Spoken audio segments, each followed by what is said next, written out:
નમસ્કાર, weather analysis સાથે હું છું પાયલ અને ગુજરાતમાં અત્યારે ભયંકર ગરમી પડી રહી છે. પણ હવે આ ગરમી થોડા દિવસ માટે જ છે, કારણ કે એના પછી હવામાન વિભાગે અને હવામાન નિષ્ણાંતોએ આગાહી કરી દીધી છે કે આગામી 4-5 દિવસ પછી વરસાદનો એક નવો રાઉન્ડ શરૂ થવાનો છે.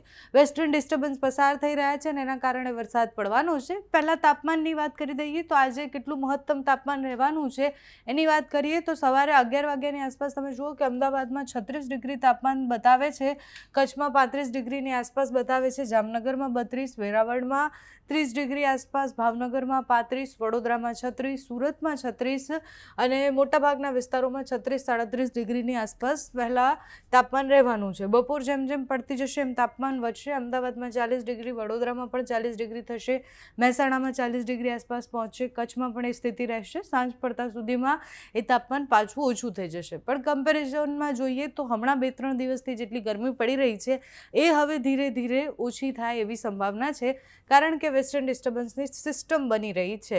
40 ડિગ્રી તાપમાન કાલે પણ પહોંચશે, એટલે 16 તારીખે પણ એ સ્થિતિ રહેશે. 17 તારીખથી જોઈએ તો વહેલી સવારથી 29-30 ડિગ્રીની આસપાસનું આખા ગુજરાતનું તાપમાન રહેવાનું છે. સવારે 26-27-28, 11 વાગ્યા સુધીમાં 36થી 40 ડિગ્રી, 12 વાગે 1 વાગ્યા સુધીમાં થઈ જશે, એટલે 40 ડિગ્રી મહત્તમ તાપમાન જાય એવી સંભાવના છે 17-18 તારીખથી. 18 તારીખથી એ સિસ્ટમની અસરો દેખાતી શરૂ થશે, એટલે તાપમાન તો ઓછું થશે, સાથે જ અમુક જિલ્લાઓમાં વરસાદ પડવાની પણ સંભાવના છે. એટલે તમે જુઓ કે 18 તારીખથી તાપમાન જે આપણે કહ્યું એ પ્રમાણે ધીરે ધીરે વહેલી સવારે તમને ઓછું દેખાશે, પછી પાછું વધશે.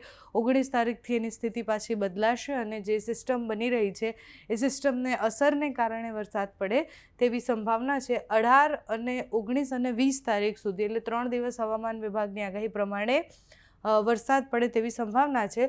પણ વિંડીમાં આપણે જોઈએ તો તાપમાન તમે જુઓ કે 18, 19 ને 20 તારીખ સુધીમાં વડોદરામાં 42 ડિગ્રી તાપમાન પહોંચે તેવી સંભાવના છે, અમદાવાદમાં 40 ડિગ્રી પહોંચે, એટલે 45 ડિગ્રીની નજીક તાપમાન પહોંચે આ વખતે એવી સંભાવના છે. એટલે ખૂબ ભયંકર ગરમી પડે એવી આગાહી કરવામાં આવી છે.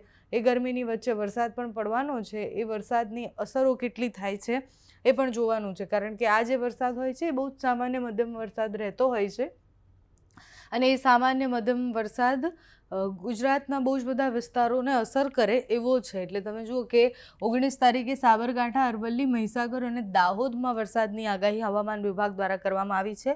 અમરેલી, ભાવનગરમાં પણ વરસાદ પડશે, એટલે આટલા જિલ્લાઓમાં સામાન્ય મધ્યમ વરસાદ પડે તેવી સંભાવનાઓ છે. હજુ આ મેપ જે છે, જિલ્લાઓ જે છે એ વધતા જઈ શકે છે, કારણ કે હવામાન વિભાગે અત્યારે 1 અઠવાડિયા પહેલાંની આગાહીઓ જે હોય છે એ આગાહી કરી છે. 24 કલાક જ્યારે બાકી હશે ત્યારે વધારે સ્પષ્ટ આગાહીઓ દેખાશે. 20 તારીખે મહીસાગર, પંચમહાલ, દાહોદ, અમરેલી અને ભાવનગર આટલા વિસ્તારમાં વરસાદ પડશે, એટલે મોટાભાગે મધ્ય ગુજરાત અને સૌરાષ્ટ્રના દરિયાકાંઠાના વિસ્તારોમાં વરસાદ પડે તેવી સંભાવના છે. 18, 19 અને 20 તારીખે વરસાદની સંભાવના છે. ત્યાં સુધી ભયંકર ગરમીની સંભાવના છે. એના પછી પણ હીટવેવનો રાઉન્ડ આવશે અને એના પછી ફરી એકવાર મેની શરૂઆતમાં ગરમી પડશે. એટલે અત્યારે ગરમી વરસાદ, ગરમી વરસાદ એવી રીતના વાતાવરણ રહેવાનું છે. તમારે ત્યાં કેટલી ગરમી પડી રહી છે અમને કમેન્ટ્સમાં જણાવજો. અત્યારે આ વિડીયોમાં બસ આટલું. જો તમે અમને યુટ્યુબ પર જોઈ રહ્યા હોય તો સબસ્ક્રાઈબ કરજો, ફેસબુક પર જોઈ રહ્યા હોય તો ફોલો કરજો, અમારા વિડીયોને લાઈક અને શેર કરજો.